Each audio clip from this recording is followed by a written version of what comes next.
Welcome to Read Poems Every Day. Let's wrap up our notes about Emily Bronte's poem, the one that starts, I am the only being whose doom no tongue would ask, no eye would mourn. In the previous video, we took a bunch of notes, including some questions, looking ahead to this section, shaping ideas and questions. But today I thought we'd think a little bit about the poem's form and any figurative language or figures of speech that are deployed in it. But before we do that, let's read the poem one more time. It's only 24 lines long, just 6 stanzas long, so let's hear it one more time. I am the only being whose doom no tongue would ask, no eye would mourn. I never caused a thought of gloom, a smile of joy since I was born. In secret pleasure, secret tears, this changeful life has slipped away, as friendless after 18 years, as lone as on my natal day. There have been times I cannot hide, there have been times when this was drear, when my sad soul forgot its pride, and longed for one to love me here. But those were in the early glow of feelings since subdued by care, and they have died so long ago I hardly now believe they were. First melted off the hope of youth, then fancy's rainbow fast withdrew, and then experience told me truth in mortal bosoms never grew.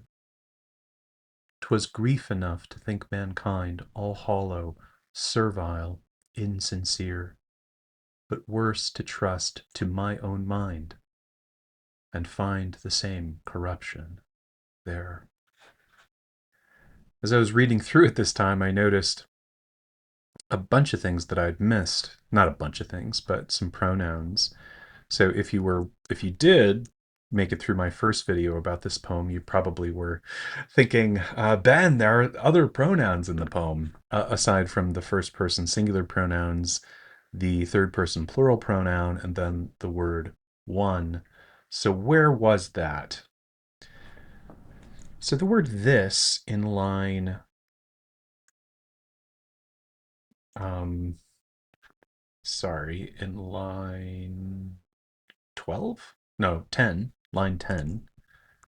Line 10. It's a little unclear what that refers to. There have been times when this was drear.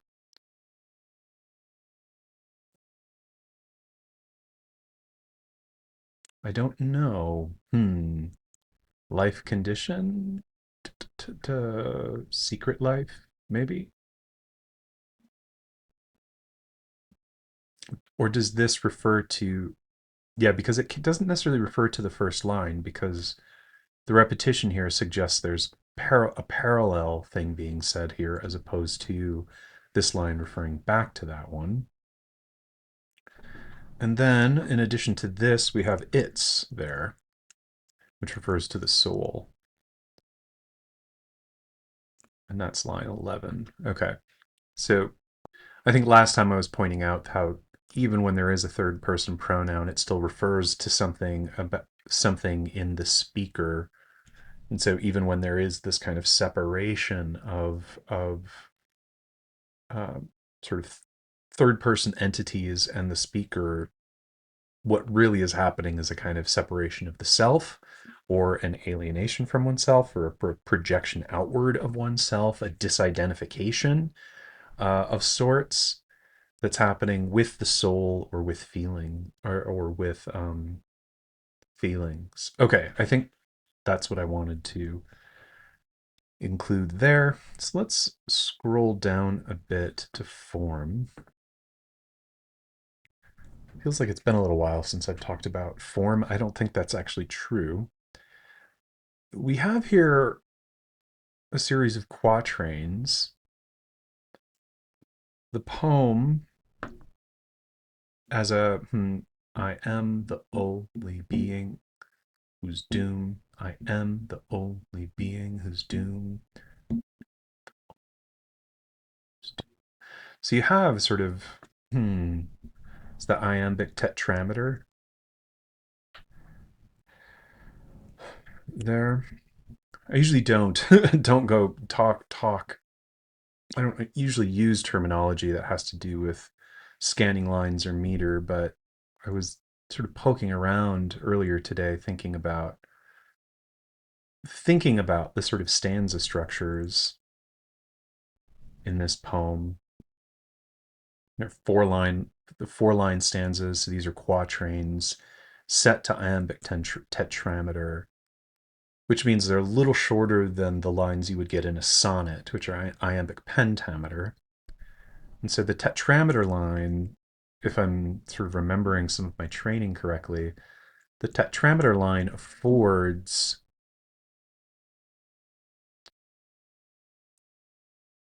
a thought per line that is near completion, but often spills over to the next line.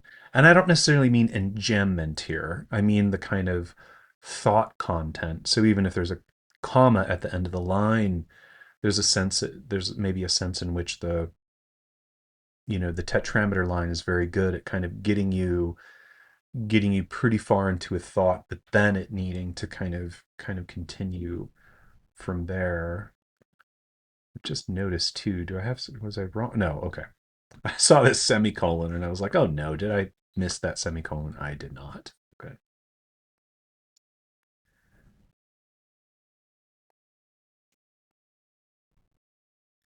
So syntax tends to line up very tightly with this stanza or the quatrain here. It can, it can in the iambic pentameter line too. The quatrains of a sonnet tend to can correspond to a dependent clause or a sentence. Each quatrain of a sonnet can do that. But as the couplet at the end often illustrates, sometimes quatrains are made up of two independent clauses or a really extensive dependent clause that sort of extends the primary subject and predicate to the full quatrain. Whereas here, if you're using tetrameter lines, you don't need to stretch your sentences very far. I mean, just look at the second stanza. In secret pleasure, secret tears, this changeful life has slipped away, as friendless after 18 years, as lone as on my natal day. And so even though Bronte incorporates repetition here, secret pleasure, secret tears, and then the anaphora in the third and fourth lines of that stanza, it doesn't, if you added 2 more beats to each of those lines, added another foot to it so that it's pentameter rather than tetrameter, you'd have to figure out, okay, how do I do that? What word should go in? Whereas the tetrameter line is much tighter, right? And so even though you have that repetition, it doesn't feel um, elaborate in the way iambic pentameter lines often can. All right. Am I making that up? I don't know. Who knows? Okay, so that's about the kind of stanza we're dealing with. Well, what about form that's less about sort of the templates or the recognizable structures a poet is working in? And what about the relation of the different parts to each other? Hmm.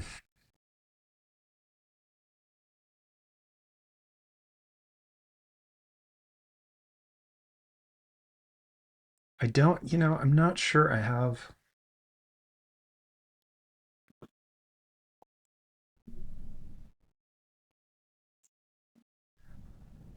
The last stanza does, as I think I indicated, maybe in some of my comments in my last video, the last stanza does introduce some uncertainty into the account shared. The life is exceptional,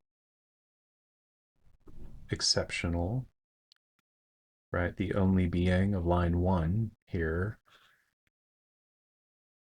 And then the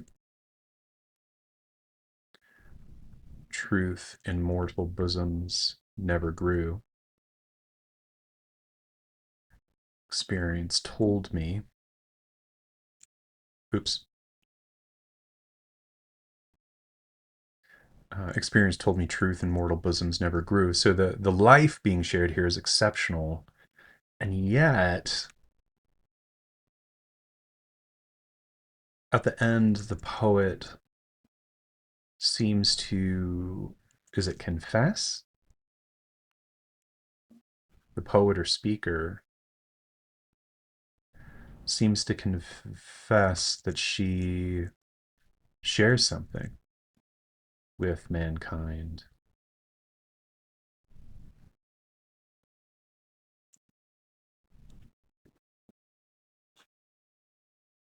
And going back down to ideas and questions, is the judgment shared in the final stanza of mankind, right? That they are, how does she put it, hollow, servile, insincere. Hmm, a self judgment, a self judgment. To what degree does this self judgment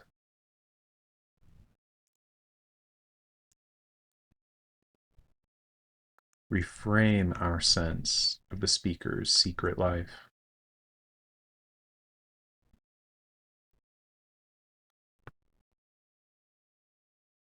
Right, and that drawing secret from the poem itself, the secret pleasure, secret tears, right? Hmm.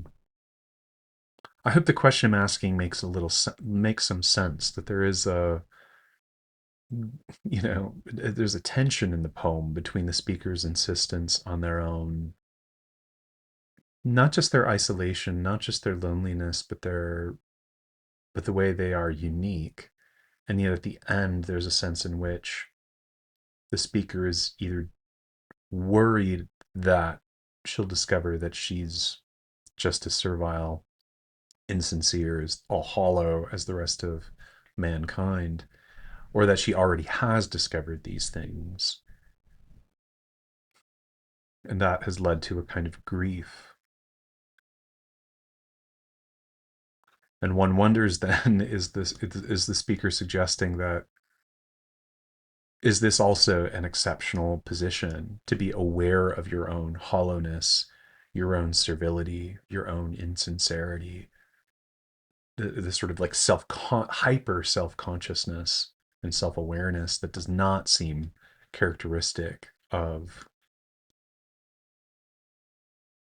this entity as a group. Of course, it's a group entity.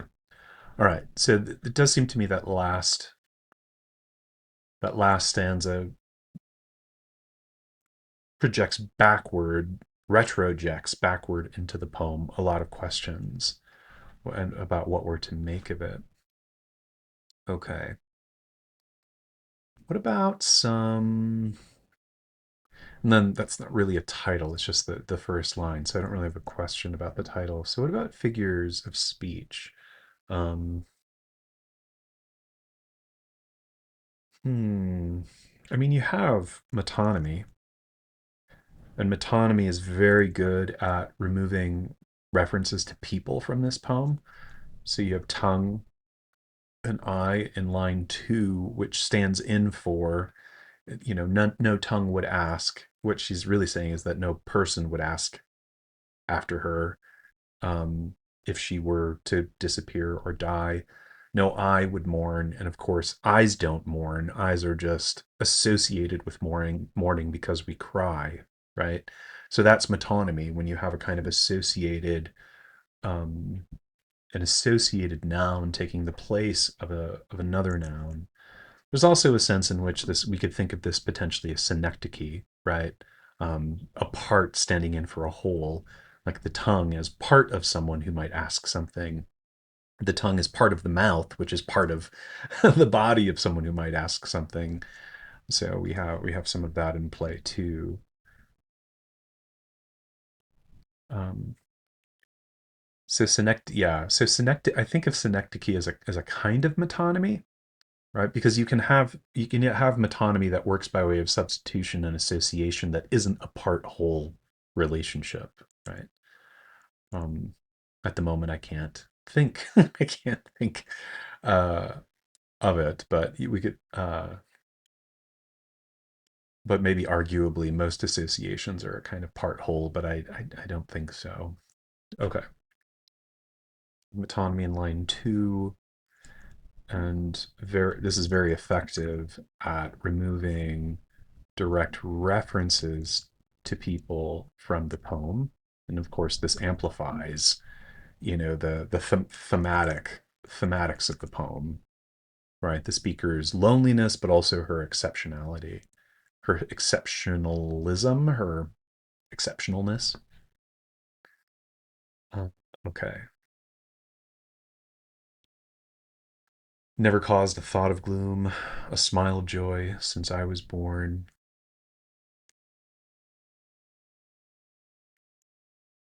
And here again, the reference, I never caused a thought of gloom. I never, and there, the references to a thought or to a smile rather than to a person's thought or a person's smile is, is very much like those metonymies in line two.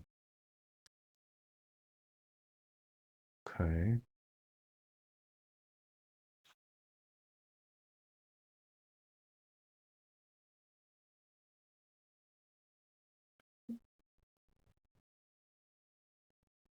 I sometimes put anaphora into the sound section because it's about a kind of repetition that I associate more with the sound system of a poem. But anaphora is also a kind of unusual use of language, right? So you have anaphora lines uh, 7 to 8 there, line 7 to 8. So as friendless, as lone, right? I think I've already indicated lines 9 to 10 in an earlier note. There have been times. There have been times. This is reminding me of some famous lines from T.S. Eliot's poem, The Love Song of Jail for Prufrock, which I think I talked about. Don't remember what video I talked about that in. Who knows? I'll think of it another time, maybe. But maybe it was in the poem about figurative language. I don't know. But the lines, there will be time, there will be time. And here you have Emily Brontë, there have been times, there have been times. I wonder if Eliot read Bronte's poetry. What a shame if he didn't. Okay, so those are those lines. So we have, also personification,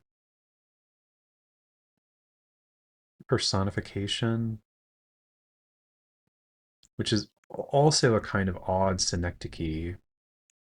Well, I don't know. The part of the self is being treated as if it were its own sort of separate entity. Is that autonomy? Is that what is that? What is that called? Someone help me out. Put it in the notes. Anyway, we'll just call it personification for now. Right? The soul is treated as if it is its own entity. So that's line 11. Or it is its own thing. You have the same thing going on with feelings in lines 14 to 16. Is that right? The idea that feelings can die, they're being treated as a kind of separate entity. What else?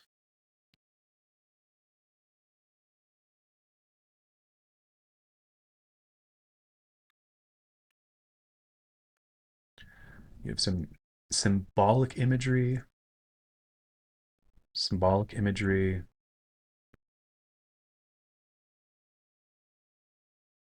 where hope of youth melts, right? And that's line 20, 19, 18, line 17. And fancies rainbow withdraws. So there you have a kind of, I don't know if Bronte would have had an awareness of rainbows as having something to do with water vapor being in the air or not, but would have been aware of rainbows as a kind of almost an ethereal sort of play of light that aren't permanent, right? And so both of these are, images of impermanence, hmm, of a kind of impermanence or change of state, right? Change of state.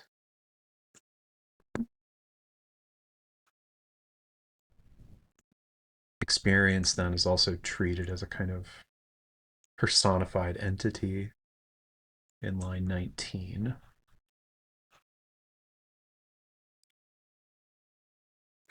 What else? I think that might be it in terms of the instances of figurative language that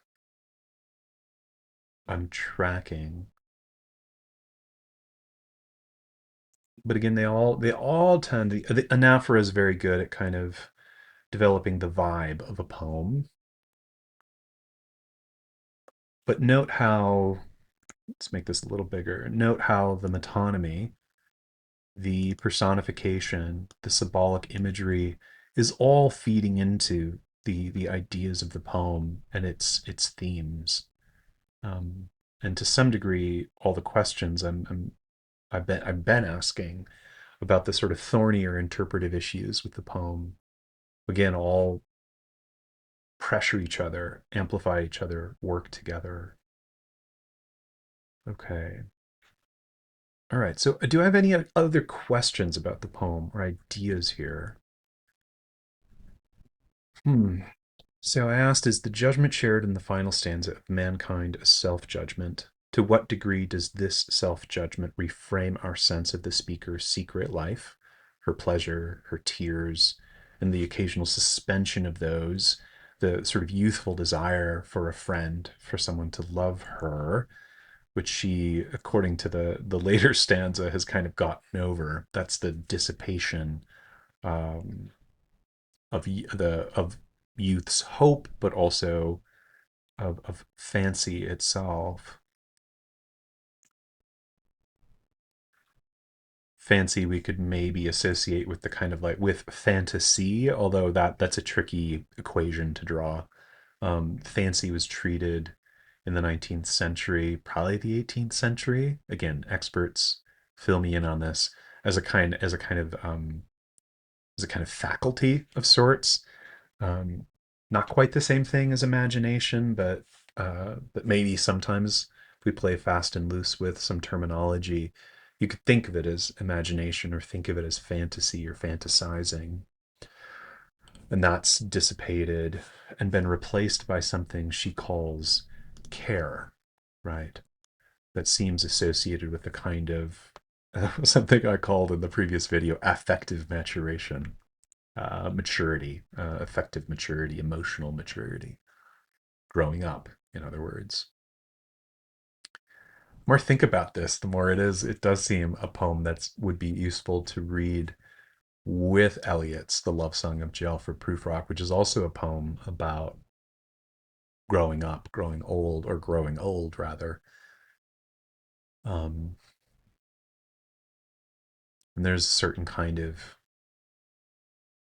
issue of projection at work there too, and a certain kind of anxiety about other people. Anxiety is just maybe the wrong word, but concern about other people, judgment of other people, maybe.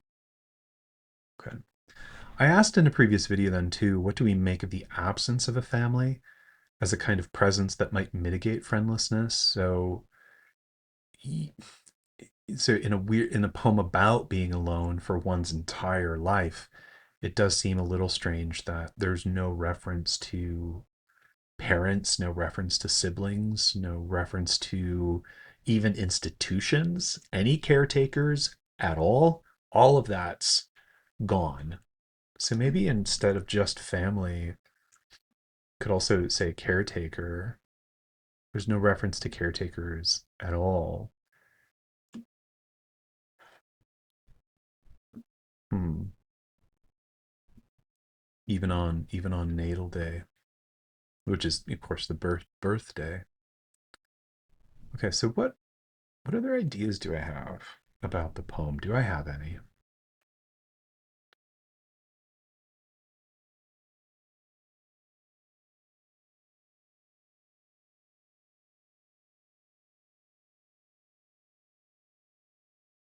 Hmm. I don't know. I guess we could ask what state of mind is being dramatized here. Where do we readers resonate with the poem? Where do we locate our own exhaustion with other people? Berlant calls the inconvenience of other people. Lauren Berlant there, so maybe I'll add that in. Google it, kids. Lauren Berlant, inconvenience of other people. Hmm.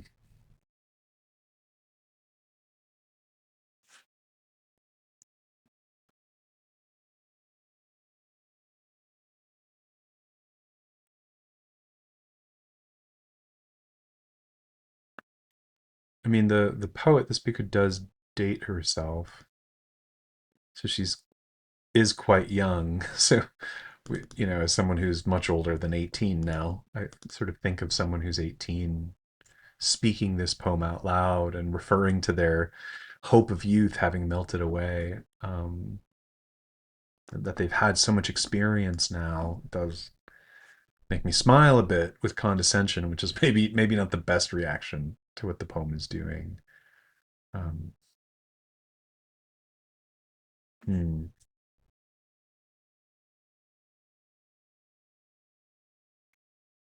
I don't know. There is a kind of playing out of a certain affective affective pose or texture here. I tend to think of lyric poetry sometimes as the offering of a spiritual exercise. You know, can you think this? Can you feel this?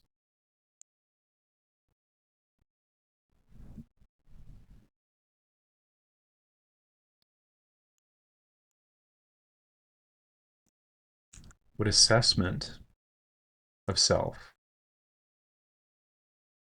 develops from this thinking and feeling? So sometimes one thing that happens when you read poems is that you learn less about this character who may be speaking to you. You may learn less about the poet herself, themself, himself, than you do about your own self. That if you resonate with it, or if you are repulsed by it, or part of your own experience lines up with some of it, or if you feel articulated even by an image in it, that becomes a way to kind of step into a relationship to another, to this gift being offered by someone else who you've never met. We'll never meet Emily Brontë, of course. Um, and so, what does it mean to be in a kind of relationship with her words as she set them down? Hmm. Okay, some ideas and questions, rudimentary, I'll be honest, and I think sometimes, especially when first reading the poems of a great poet like Bronte, um, boy, I hope I didn't call her Dickinson. That'd be embarrassing. Reading a great poet like Emily Bronte for kind of the first time. I think I've read her poems as an undergraduate, but I don't think I've ever come back to them until just the other day when I did the first video. Something so what finish the thought when I am dealing with some new work by someone who has a reputation like Bronte does, a position in the canon, who's still capable of gripping people's imaginations for good or ill, right? People tend to react quite powerfully to her writing. I tend to have to read a lot of her poetry. It's usually not a great idea to try to force an interpretation out of one isolated poem, but maybe important to kind of get a sense of the style and the poem's relationship with other poems. Okay. All right. So contexts then, readers. Um, Of course, Bronte scholars. I think, as I said last time I did one of these sketching out possible contexts.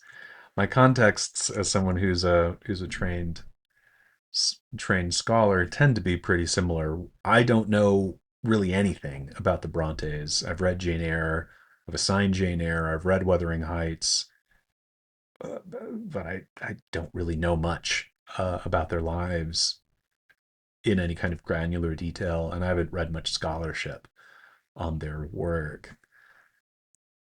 So, of course, Bronte scholars are people I'd be curious to talk with. Horse scholars and lovers of poetry. Be curious what they thought of this poem. And of course, students. I think there's a way in which angsty poems like this, and I hope this doesn't come across as condescending. I don't mean it to, but discussing the poem with people who would be around the age of the speaker, right, seems like possibly a useful thing, right? I've forgotten what it's like to be 18. It was kind of awful in a way.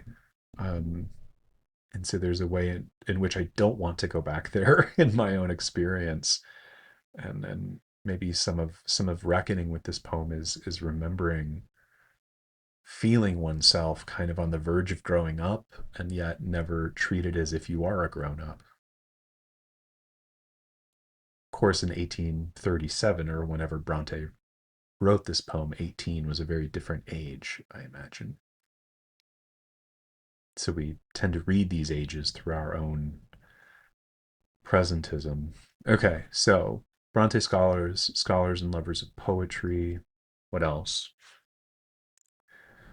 Self and culture. I'm kind of curious, romantic Victorian women poets, how Bronte sort of fits in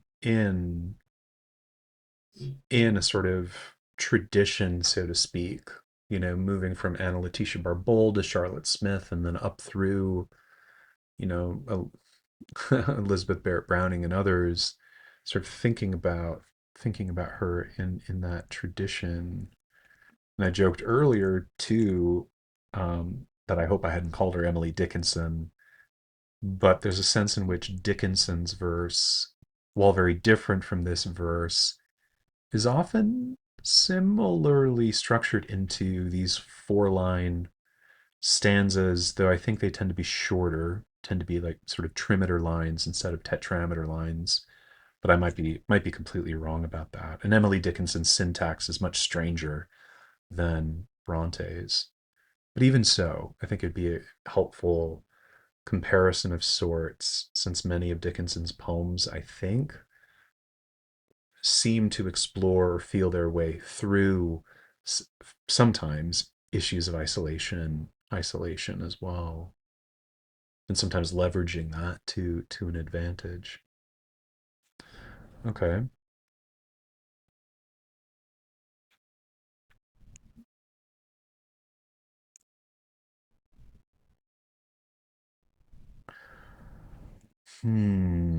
Okay.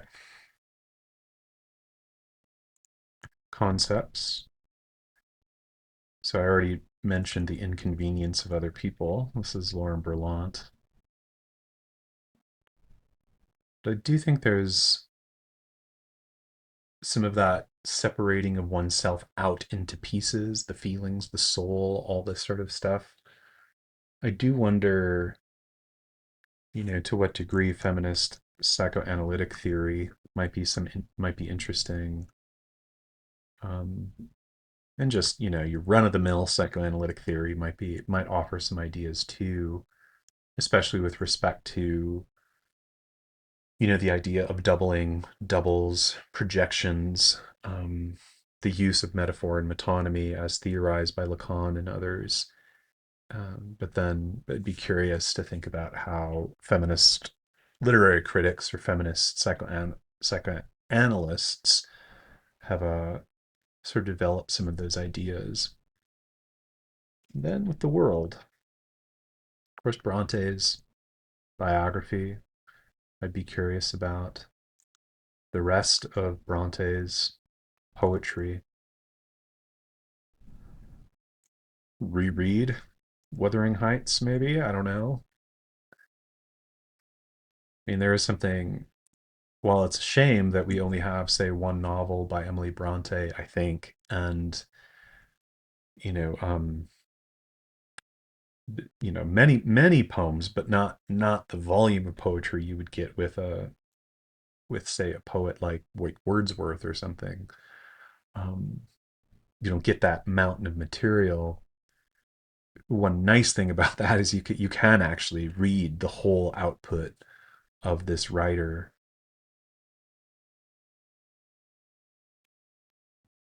and that can sometimes feel very, it could be a pretty useful way to kind of get to know the textures and the brilliance of a writer's life and work. Okay, so biography, rest of Bronte's poetry, reread Wuthering Heights.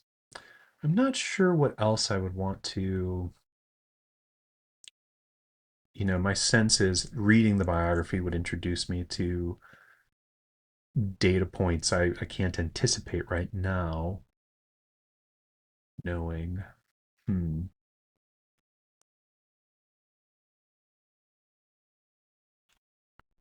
All this talk about psychoanalysis makes me wonder,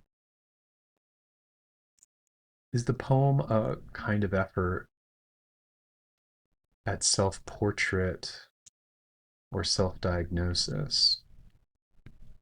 I don't actually kind of don't fully know what I mean there, but okay. Well, I think that's probably enough notes. My goodness, 37 minutes. Looking again, what might I notice? To be honest, I don't think I altogether know what I would notice if I looked again at the poem. I mean, let's look back at it again. It's short enough where I think we could read it again and run the experiment. What stands out to me now after having spent well over an hour taking notes and sort of working through a process of trying to get to know it a little bit. Here we go. Let's read it, and then we'll close this thing out. Emily Bronte. I am the only being whose doom no tongue would ask, no eye would mourn.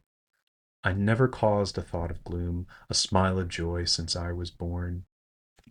There's also a kind of self-defense here, right? An apology for the self, like a defense of the self. Hmm. Maybe that's what I'm noticing for the first time. I don't know. In secret pleasure, secret tears, this changeful life has slipped away. As friendless after 18 years, as lone as on my natal day. There have been times I cannot hide, there have been times when this was drear, when my sad soul forgot its pride and longed for one to love me here. Just one. Hmm. But those were in the early glow of feeling since subdued by care. Wow, man, that's a great line. But those were in the early glow of feeling since subdued by care. Oof, great. And they have died so long ago, I hardly now believe they were.